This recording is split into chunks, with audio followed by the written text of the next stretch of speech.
Olá, gente, boa tarde. Hoje eu queria trazer uma reflexão aqui para vocês, para a gente falar um pouco sobre medo, né? A gente percebe que o medo hoje tem permeado muito a vida das pessoas, dos seres humanos, né? Quantas pessoas a gente não vê com problema de medo, de ansiedade, né? E assim, o medo, a gente precisa sentir, o ser humano precisa sentir, mas não de forma patológica. Quando ele é sentido de forma patológica, aí sim, a gente precisa tratar, porque esse medo, ele pode trazer várias consequências e as consequências mais indesejáveis possíveis, né? E eu queria trazer aqui para vocês uma reflexão que eu achei super importante, assim, e completamente atrelado a essa questão do medo, das emoções humanas, da mente humana, que aí encontra-se na Bíblia. E aí vai estar lá na história no livro de 1 Reis, no capítulo 19.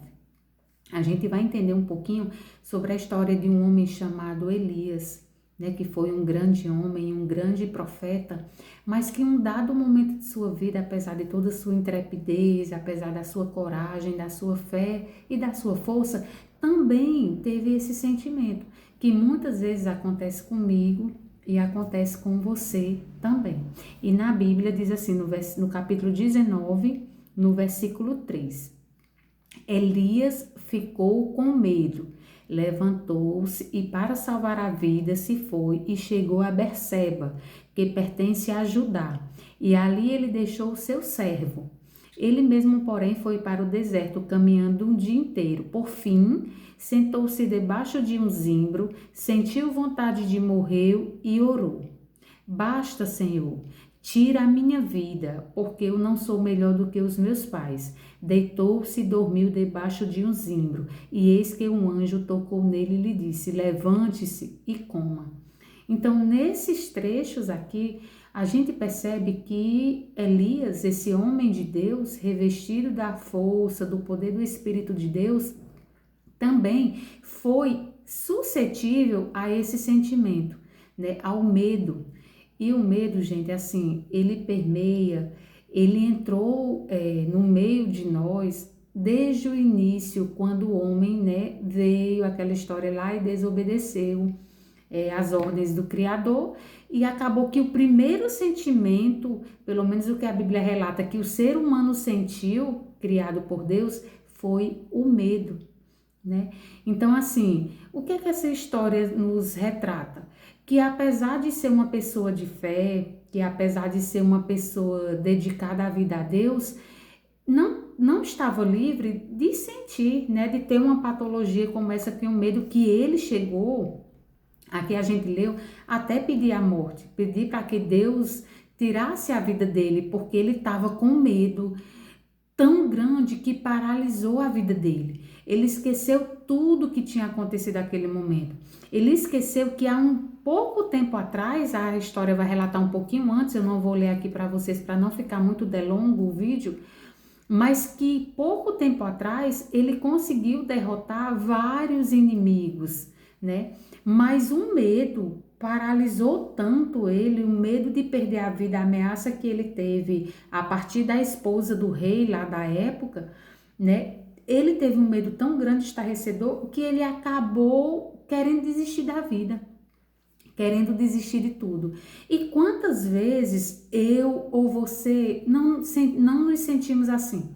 A gente quer desistir da nossa vida, a gente quer deixar tudo para trás. Às vezes é aquele projeto que você está querendo, que você tanto sonha, que você tanto faz, e de repente, por não dar certo naquele momento, ou por medo da crítica, ou por medo de você não conseguir, você diz: Senhor, Deus, eu não quero mais, eu vou parar, eu não vou avante, né? Gente, a gente precisa entender que isso não é só uma questão de fé, né? Uma coisa é uma coisa, outra coisa é outra coisa. A pessoa fala: não, mas a pessoa tem muita fé. Claro, a fé vai ajudar muito nos processos de cura, da saúde mental, das nossas emoções, sem sombra de dúvida. Ela é fundamental, né? Cientificamente até já foi provado isso. Mas não quer dizer que pelo fato da gente estar passando por algum problema, seja de medo, de ansiedade, de depressão, alguma patologia mental que permeia nossas emoções, esteja só ligado à nossa fé, ou seja, ser, como muita gente diz, é falta de fé, porque não tem fé, não acredita. E não é isso que acontece na verdade, né? A gente sabe que a gente é um ser dotado de humanidade.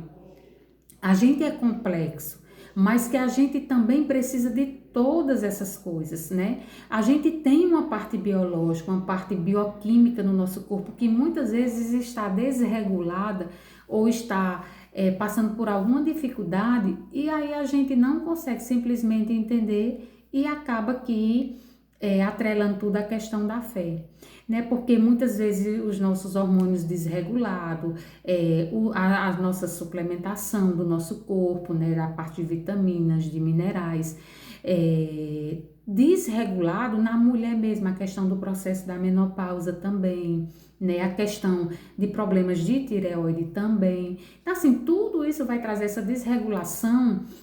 Por que eu tô falando isso para vocês, atrelando essa história? Porque eu acredito que tudo tem a ver, uma coisa tem a ver com a outra, uma coisa puxa a outra, uma coisa remete à outra.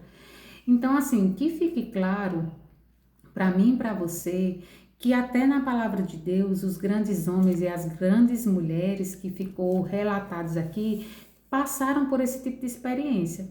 E que se você hoje passa por essa experiência, se você está vivenciando isso na sua vida, saiba que isso tem como ser revertido, né? Isso tem como melhorar. Deus deixou os profissionais, deixou os médicos, os psiquiatras, deixou também os remédios, deixou os métodos naturais, deixou a suplementação, deixou os psicoterapeutas para que pudesse ajudar você nesse processo de reabilitação.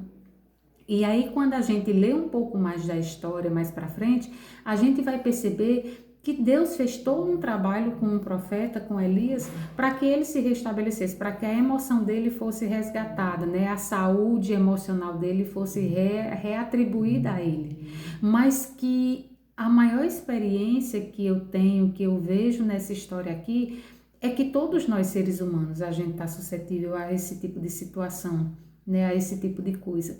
E que a gente não precisa ter vergonha, a gente não deve se envergonhar, a gente não deve achar que somos incapazes ou que somos menores que os outros, porque em um dado momento da sua vida você passou e enfrentou esse tipo de dificuldade, né? Então, assim, eu espero que tenha feito sentido para você, mas dessa história eu consigo extrair várias coisas positivas e entender que nem tudo está sobre o nosso controle, que a gente precisa entender que a gente é um ser humano altamente complexo, a gente é uma máquina complexa e a gente passa por diversas situações na vida, né? Sejam físicas ou emocionais também, principalmente. E a gente está vivendo em um mundo, em um momento, em uma sociedade adoecida, adoecida principalmente pelas questões das emoções, da saúde mental. E que tudo isso tem um jeito de ser revertido. A gente só precisa entender, só precisa buscar ajuda e querer ser ajudado. Porque eu costumo dizer, os fortes não são aqueles que não vão atrás de ajuda. Na verdade, os fortes são aqueles que dão o seu grito e pede ajuda, pede socorro no momento que há necessidade.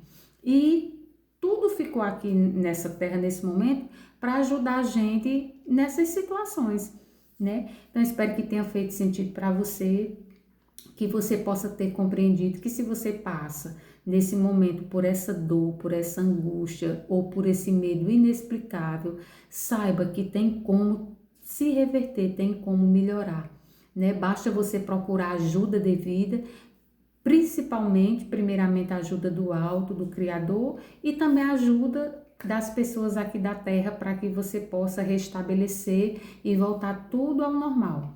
Mas tudo tem um tempo determinado na vida da gente. Tudo tem um tempo certo para acontecer. E há um propósito para cada coisa que acontece na nossa vida aqui na Terra. Então, que o seu tempo você possa entender e possa também se dar o seu tempo.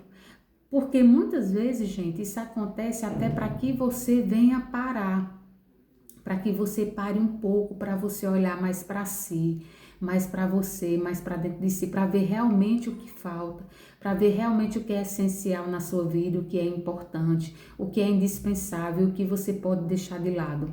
Porque muitas vezes a gente coloca como prioridade aquilo que não é prioridade e acaba deixando as verdadeiras prioridades de lado.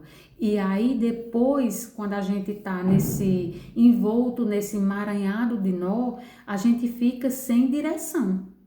Mas que tudo tem um sentido na vida da gente, porque tudo contribui para o bem dos que amam a Deus e andam segundo a sua vontade e o seu propósito, né? Então que essa mensagem venha trazer ao seu coração a paz e a certeza que tudo passa na vida da gente.